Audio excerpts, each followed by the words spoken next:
Dialog kami lanjutkan kembali, masih terhubung dengan Kepala Bagian Penerangan Umum Divisi Humas Polri, Kombes Ahmad Ramadan, dan juga pengamat terorisme Al Haidar. Sebelum saya ke Pak Haidar, kembali saya ke Pak Ramadan terlebih dahulu untuk melengkapi data-data seperti itu. Pak Ramadan, kalau kita melihat, Anda katakan tadi 91 anak muda ini yang sudah direkrut, kemudian ada juga puluhan yang sudah di training seperti itu dan memiliki kemampuan yang bisa dikatakan khusus dan tidak bisa dipandang sebelah mata. Kalau kita melihat 91 anak muda ini, apakah memang bisa dikatakan bahwa terafiliasi atau memiliki satu komando dan juga koordinasi dengan 23 teroris yang ditangkap di Lampung, Pak Ramadan?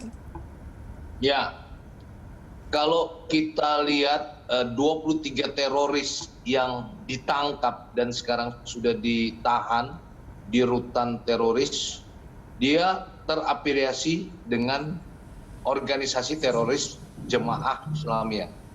Nah, sedangkan anak-anak muda, teroris-teroris muda ini juga adalah kader-kader yang dibentuk oleh organisasi Jemaah Islamiyah. Tentu ini pasti ada hubungannya. Artinya ya, mereka satu komando dan juga koordinasi ya, Pak Ramadan?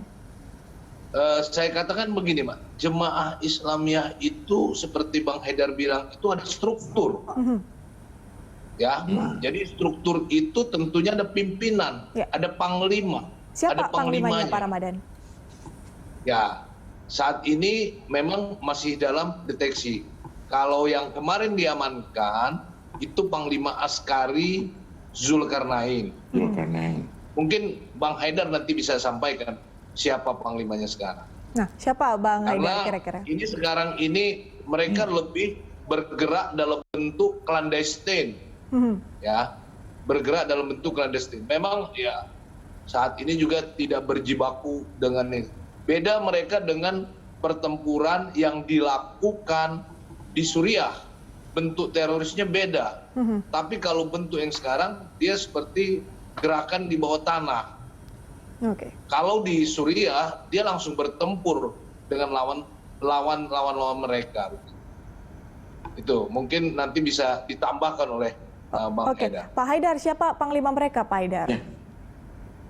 Ya, panglima mereka setelah tertangkapnya Ustadz Zulkarnain ini kita nggak tahu siapa penggantinya karena ini organisasi yang sangat tertutup, organisasi yang penuh dengan rahasia dan organisasi yang penuh dengan kehati-hatian dan selalu menjaga komunikasi mereka sangat diskret ya. Saya tidak tahu yang terbaru ini mungkin dalam beberapa hari itu akan ditemukan oleh kepolisian nanti siapa pemimpin askari ataupun pemimpin militer mereka yang baru, kelompok mereka. Seberapa eksklusif Pak Haidar? Kenapa mereka rasanya susah sekali untuk didapatkan namanya? Ya memang, karena memang organisasi ini memang bukan organisasi sembarangan. Ini merupakan organisasi yang sangat serius, yang merupakan korporasi jihad yang tidak main-main. Yang bahkan Amerika sendiri itu kan pada waktu untuk menangkap Osama bin Laden itu kan butuh waktu kurang lebih 13 tahun, 14 tahun. Baru bisa menemukan posisinya di mana lokasi Osama bin Laden yang tepat di daerah perbatasan Pakistan. Jadi memang ini tidak gampang dan mereka juga menganut dan mengadopsi cara-cara skill militer. Jadi mereka bukan hanya memakai peralatan yang military grade yang sekelas militer, tapi juga mereka menggunakan pelatihan-pelatihan yang sekelas dengan pelatihan militer. Jadi ini bukan sipil biasa.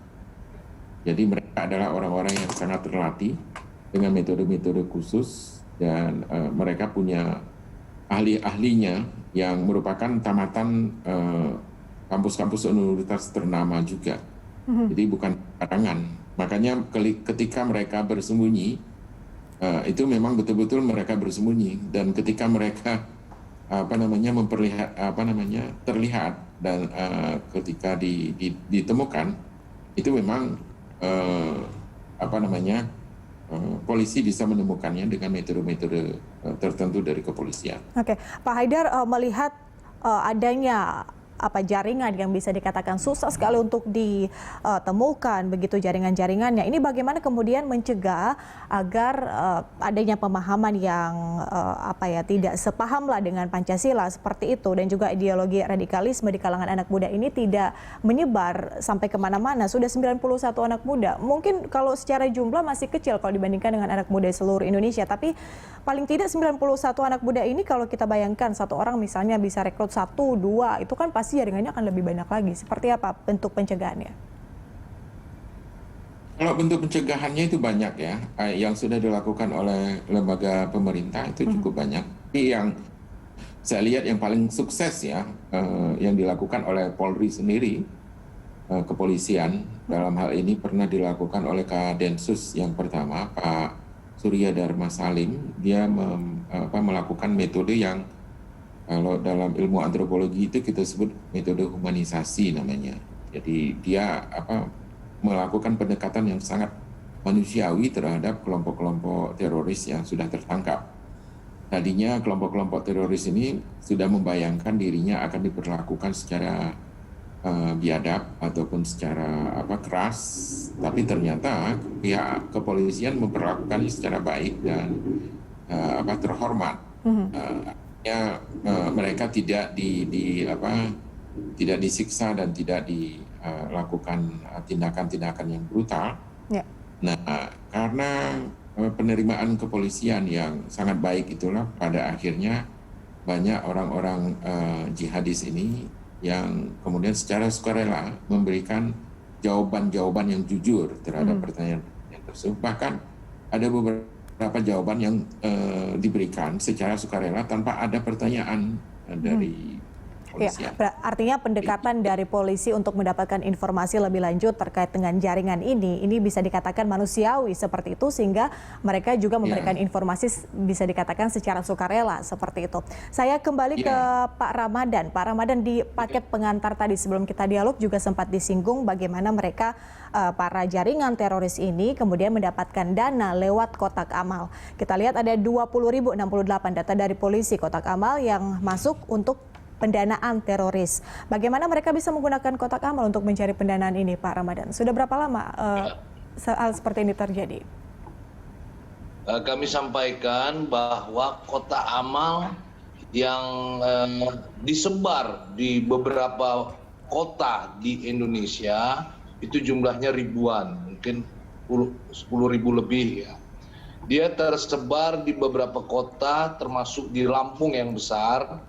Nah, salah satu pengelola dana kotak amal atas nama Dino Nurliando itu sudah ditangkap oleh Densus 88, dan dari 23 tersangka teroris yang diamankan dan dibawa ke Jakarta kemarin, salah satunya adalah pengelola dana kotak amal tersebut.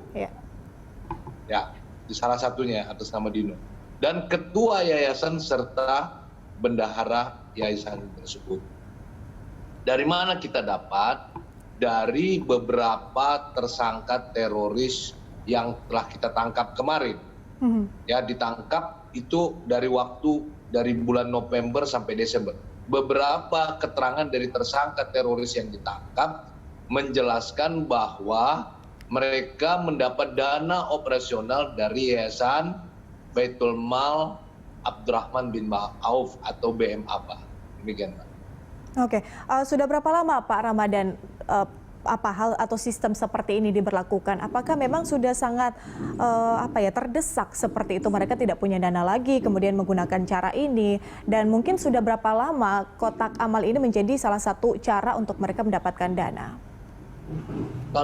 Kalau masifnya di beberapa tahun ini. Jadi penggalangan dana itu sudah sejak lama ya. Cuma masifnya secara ribuan ini ya baru beberapa tahun terakhir ini.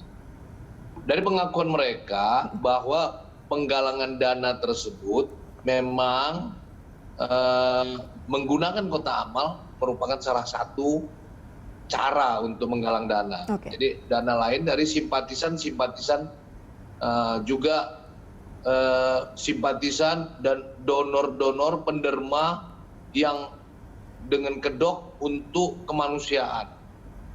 Itulah. Dan karena disebar beberapa tempat ribuan, sehingga memang kalau kotaknya banyak, harapan mereka dengan semakin banyaknya kotak, dengan ribuan kotak tersebut, tentu penggalangan dana semakin mudah terwujud. Oke, Pak Haidar, kalau Anda sendiri melihat dari mana sumber dana para teroris ini? Apakah mereka hanya mengandalkan kotak amal tadi atau mungkin ada saluran-saluran lain? Tadi Pak Ramadan katakan juga salah satunya adalah sumbangan dari simpatisan-simpatisan. Ataukah mungkin ada sumber pendanaan lain, Pak Haidar? Ya, sumber pendanaan kelompok teroris itu ada 4 ya. Yang pertama ada dari organisasi induknya ataupun afiliasinya, misalnya Al-Qaeda ataupun ISIS, itu adalah pemberi donor yang paling kuat terhadap jaringan-jaringan mereka ke bawah. Kemudian setelah organisasi induk, kemudian itu adalah donor atau donatur atau simpatisan yang memang karena dorongan-dorongan motif teologis tertentu ya, mereka ingin membersihkan diri, membersihkan harta mereka. Nah, orang-orang yang memiliki harta yang lumayan banyak ini pada akhirnya yang sudah tua ini biasanya mereka ingin meninggal dalam keadaan bersih hartanya dan kemudian menyumbangkannya kepada kelompok-kelompok teroris. Mereka anggap bahwa ini akan menjadi orang-orang yang berjihad di jalan Allah, dan kemudian kalau mereka masuk surga nanti itu akan memberikan syafaat, salah satunya untuk para pendonor ini. Kemudian yang ketiga itu adalah sumber dari FAI. Sumber FAI ini adalah sumber dari yang dianggap sumber yang legitimate, yang diizinkan oleh agama. Jadi sumber FAI ini dianggap boleh merampok, ya, termasuk salah satunya orang-orang yang berlainan dengan mereka. Dan yang sumber yang keempat adalah crowdfunding. Crowdfunding inilah yang mereka menyebarkan kotak amal, mereka meminta sumbangan-sumbangan secara masif, ya. Kalau ada berkumpul orang-orang di hari-hari Minggu, kemudian kalau ada demonstrasi dan sebagainya, itu mereka aktif itu keluar untuk mengumpulkan kotak amal itu, dan itu akan mendapatkan banyak sekali hasilnya, ya. Dan itu dugaan karena kotak amal itu bisa menghasilkan, setahu saya per bulan, ya, bukan per minggu. Dan itu bisa sampai di satu daerah itu bisa 1,5 miliar. Oke, banyak sekali ternyata ya. Ya, banyak ternyata. Ya, baik, Pak Haidar, artinya ada beberapa cara para teroris ini untuk mendapatkan pendanaan, yang diantaranya adalah organisasi induk, kemudian juga dari donatur atau simpatisan, dan juga ada crowdfunding ya tadi, kotak amal seperti itu. Pak Ramadan dan juga Pak Haidar, terima kasih sudah bergabung bersama kami di Good Morning Jakarta. Sayang sekali waktu kita terbatas, kita harus lanjutkan di segmen terima kasih, Mbak, berikutnya. sama-sama. Terima kasih Pak Ramadan dan juga Pak Haidar, selamat bertugas kembali.